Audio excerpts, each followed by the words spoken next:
Hi welcome back to Shahi's feast and treats. നമുക്കിത് കുറച്ച് different ആയിട്ട് ഒരു ഗീ റൈസ് നോക്കാം. ചിലവർക്ക് ഇഷ്ടമാവും ഇത്. നമുക്ക് ഏതായാലും ഒന്ന് ട്രൈ ചെയ്ത് നോക്കാം. നമ്മളിതിന് 1/2 കിലോ ജീരകശാലയുടെ അരി എടുക്കാം. കായമ ഗോൾഡോ ജോക്കറോ ഏത് വേണമെങ്കിലും എടുക്കാം. 8-10 അണ്ടിപ്പരിപ്പ്, പട്ട, ഗ്രാമ്പൂ, ഏലക്ക, 2 വലിയുള്ളി, പിന്നെ sunflower oil 3 table spoon, 1 table spoon നെയ്യ്. നമ്മൾ ഉള്ളി സ്ലൈസ് ചെയ്ത് വയ്ക്കുക. കുറച്ച് കനം കുറച്ച് സ്ലൈസ് ചെയ്യാം. നമുക്കൊരു പാൻ അടുപ്പത്ത് വെച്ച് അതിലോട്ട് നമ്മുടെ ഗീയും ഓയിൽ ഒഴിച്ച് കൊടുക്കാം. അത് ഇത്തിരി ചൂടാകുമ്പം ആദ്യം നിങ്ങൾ പട്ട, ഗ്രാമ്പു, ഏലക്ക ഇടേണ്ടത്. അത് മൂക്കുമ്പോൾ എണ്ണയ്ക്കൊരു സ്മെല്ല് വരും. അതിനകത്തോട്ടാണ് നിങ്ങൾ ഉള്ളിയിട്ട് മൂപ്പിക്കേണ്ടത്. ഞാൻ ധൃതിയിൽ ആദ്യം ഉള്ളി എടുത്തിട്ടു. നിങ്ങളങ്ങനെ ചെയ്യുക. ആദ്യം സിനമൺ, ക്ലവ്, കാടമ ഇടുക. അത് ഇത്തിരി മൂത്ത ശേഷം സ്ലൈസ്ഡ് ഓണിയൻസ് ഇടുക. എന്നിട്ട് ഒരു ഇത്തിരി ഉപ്പിട്ട് കൊടുക്കുക. അപ്പോൾ പെട്ടെന്ന് അങ്ങ് റോസ്റ്റഡ് ആയിക്കോളും. ഒരു തരി ഉപ്പ്. അത് അത്യാവശ്യം നന്നായിട്ട് ഇളക്കണം, കരിയാതെ നോക്കണം. പിന്നെ ഒന്ന് മൂത്ത് വരുമ്പോൾ നമ്മൾ അതിലോട്ട് നമ്മുടെ അണ്ടിപ്പരിപ്പ് ഇട്ട് കൊടുക്കാം.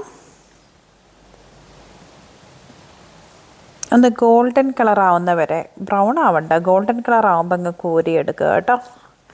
ഞാനിന്ന് ഇത്തിരി തിരക്കിലായിരുന്നു, അപ്പോൾ എൻ്റെ ഇത്തിരി കൂടുതൽ മൂത്ത് പോയിട്ടുണ്ട്.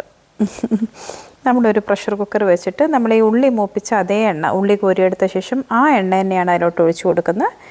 നിങ്ങളുടെ ടേസ്റ്റ് അനുസരിച്ച് പട്ട, ഗ്രാമ്പു, ഏലക്ക അതിൻ്റെ അളവൊക്കെ നിങ്ങളുടെ രുചിക്ക് അനുസരിച്ച് മാറ്റിയെടുക്കാം. ഞാൻ പട്ട മാത്രമേ ഇട്ടിട്ടുള്ളൂ. എൻ്റെ കുട്ടികൾക്ക് ഒരുപാട് ഗ്രാമ്പു ഒന്നും ഉള്ളത് ഇഷ്ടമല്ല. അതൊന്നങ്ങ് മൂത്ത് വരുമ്പം നമ്മളതിലോട്ട് നമ്മുടെ ജീരകശാലയുടെ അരി കഴുകി വാർത്ത് വെച്ചത് ഇട്ട് കൊടുക്കാം. ഒരു ലോ ടു മീഡിയം ഫ്ലെയിമിൽ നമ്മളൊരു 2 മിനിറ്റ് അതൊന്ന് ഇളക്കി മൂപ്പിക്കാം.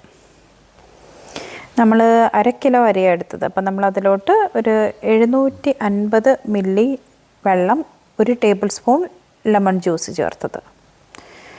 ഒന്ന് ചൂടാക്കിയ വെള്ളമാണ് ഞാൻ എടുത്തിട്ടുള്ളത്. വെള്ളത്തിരി ഉള്ളതാണ് നല്ലത്. ഒന്ന് തിളച്ച വെള്ളം, 750 milli, 1 table spoon lemon juice, ഇത്തിരി ആവശ്യത്തിനുള്ള ഉപ്പ്.